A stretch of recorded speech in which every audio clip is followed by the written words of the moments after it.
Hey there, YouTube fam. Welcome back to our channel. Today, we've got an exciting topic for all you iPhone users out there. We're going to dive into the world of widgets and show you how to easily add them to your home screen.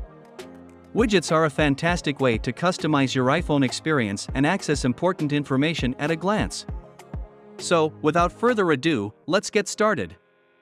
Alright, the first thing you'll want to do is find the widget library.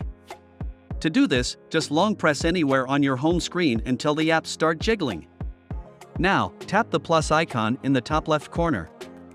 This is where the magic happens. You're now in the widget library.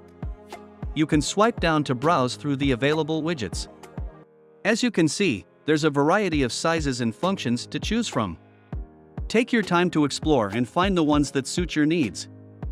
Let's say we want to add a weather widget. Just tap on it to select it. Now, you'll see the different sizes available for that widget. Swipe through the sizes and select the one you prefer. Once you've decided, tap Add Widget. The widget is now on your screen, but you can still move it around to your desired location. Simply tap and hold the widget until it lifts off the screen, then drag it to where you want it to be. You can even place it on different pages if you have multiple home screens.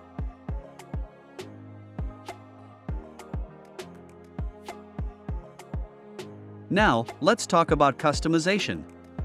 Some widgets allow you to personalize them further. To do this, tap the widget and then click Edit Widget if available. You might be able to change the data displayed or adjust the settings according to your preferences. If you ever want to remove a widget, don't worry, it's a breeze.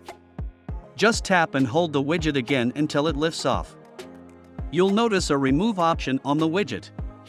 Tap on it and proceed with remove, and it's gone. And there you have it. Adding widgets to your iPhone home screen is a fantastic way to personalize your device and make it work for you. Remember, you can mix and match widgets to create a setup that's both functional and stylish. Thanks for tuning in today, and if you found this video helpful, don't forget to give it a thumbs up and subscribe for more tech tips and tricks. Until next time, stay tuned.